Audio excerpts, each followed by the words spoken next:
Hello, DawgNation, and welcome back to DawgNation at the NFL Combine. I'm Kaylee Mansell with Mike Griffith here in Indianapolis, Indiana. Mike got on me the other day for clarifying that we are in Indiana, but I feel like it's important for you guys to know there are two Indianapolises. Mike, has that been the biggest shock of this week to you? There are three Indianapolis has been the shock. I think they were Oklahoma and Iowa. Maybe? Yeah. Yeah, so that was a shock.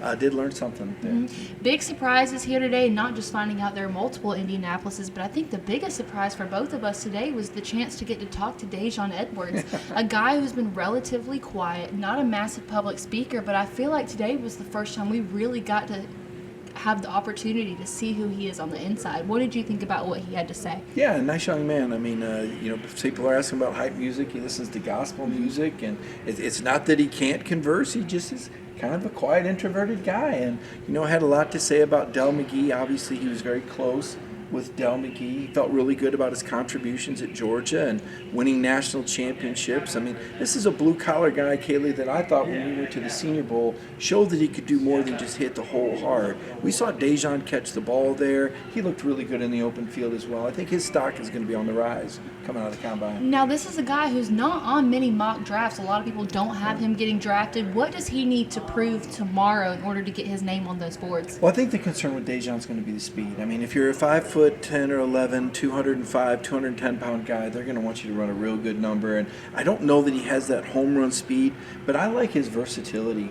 I mean, I like his durability and his versatility, and just like all those Georgia guys, this is a guy that will play special teams, that goes about his work. He's got a really good mindset. He understands what it takes to win championships. He's the kind of guy you want in your locker room. And speaking of running backs, let's talk Kendall Milton. Kendall Milton was the last of Georgia players to have availability, however, was 20 minutes late to the podium, got held back for medical, wanted to check out his elbow and his ankle.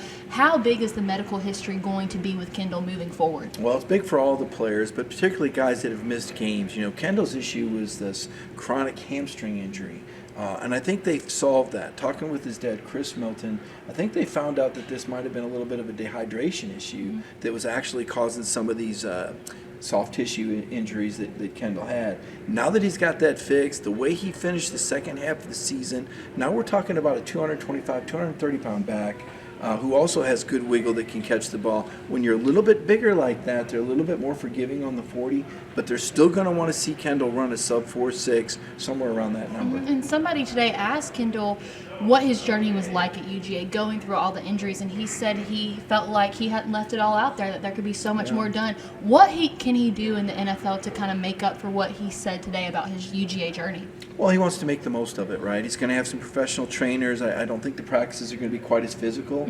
So, I do think his durability will increase. I mean, he still has a love for the game, and I do think he has a really high ceiling. There were times where he flashed, and we saw that greatness, but I don't think he did it with the consistency and the volume that I think he could do in the NFL. So now let's talk about Ladd McConkey. First interview of the day, guy who had an absolutely tremendous Senior Bowl, really opened a lot of eyes. Ladd said that he has talked to every single NFL team this far, formally and informally.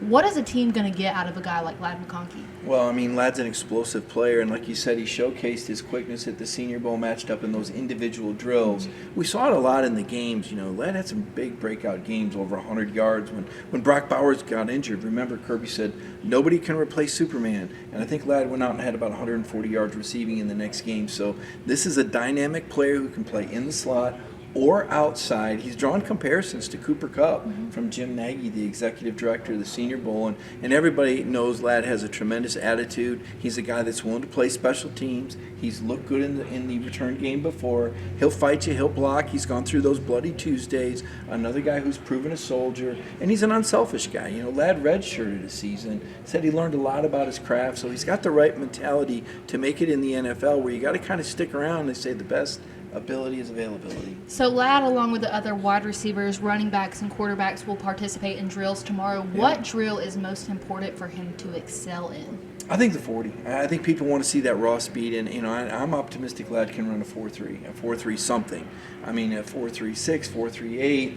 Anything like that, I think, will really open some eyes. Again, not the biggest guy, so if you're going to be a little smaller, I want to say Ladd's probably going to come in around 190, 195. He's been training hard. If you're going to be a little bit smaller and a little bit shorter, you've not only got to have that great quickness and open field ability, but they want to see that raw speed, that home run speed. Being small and slow, not a good combination in the NFL. And moving on to our last player of the day, Marcus Rosemy-Jacksaint, a guy who you've spoken about continuously since the Senior Bowl, a guy who has a lot to prove, but maybe didn't get the chance to show us what he's fully capable of when he was with the Dogs. How confident are you that he's going to be one of the standouts for tomorrow? Yeah, don't know about Marcus's straight line speed. They're going to be looking for that. But when you look at his length and his measurables, when you interview the kid, I mean, he was asked today if you could call one play, what would it be? And he calls a play where he's the lead run blocker on a safety, not a play where he's catching the ball.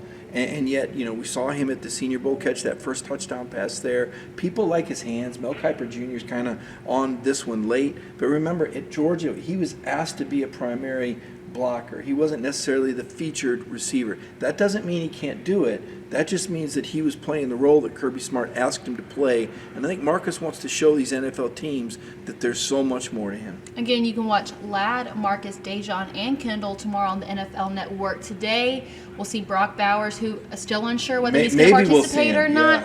But it doesn't look so good right now. Wouldn't bank on that, but still there's a little bit of time left. Now we know for sure we're going to see Javon, Tyke, Kamari. Who will you be keeping your eye out on today? I'll tell you what, all three of those defensive backs really impressed me in different ways. Kamari Lassiter is a guy that got some shout-outs for his coverage ability. The Alabama corners are both look like first-round locks, whether it's Terrion Arnold, Kool-Aid, McKinstry. The good news for Georgia there, they were coached by T-Rob, who's coming to Georgia. So the guy that developed these two high-profile Alabama corners, now the Georgia co-defensive coordinator and safeties coach. So I'll be keeping an eye on all three of those DBs. I want to see what Lassiter runs. I think that's going to be important. Javon Bullard's a name that you keep hearing over and over. Everybody loves the passion that Javon Bullard plays with. I mean, this is a guy that's going to come up and knock into next week. How's he going to run? What does he look like in these drills, where they get to feature his quickness? I would imagine his physical should be fine. And I'll tell you, a guy that impressed me and yesterday, and I didn't expect it, was Tyke Smith. Yeah. I really enjoyed the interview with Tyke. I thought he was very engaging. I felt like, kind of let his hair down a little bit. You realize this is the guy that led Georgia in tackles and interception. Probably one of the most underappreciated players in the SEC last season. So don't be surprised if Tyke doesn't open some eyes. Again, a little bit smaller than you'd like, 5'10", 202. You like those safeties to be over 6 feet tall. But Tyke's a guy that can make up for it with his passion for the game. So, of course, Mike and I brought you all the headlines here on DawgNation. But if you want to check out the full player interviews, make sure to check out our YouTube page. You can get everything you need. And, of course, we'll bring you Amarius Mims and Cedric Van Pran tomorrow. DawgNation, thank you for joining us here at the NFL Combine. Make sure to check out the NFL Network and DawgNation.com to keep up with all things here at the NFL Combine in Indianapolis, Indiana. I'm Kaylee Mansell with Mike Griffith. I'd love to be Mike Griffith for a day, but I just don't think it works out like that. Thank you for joining us, and we'll see you right back here on the pages of DawgNation.com.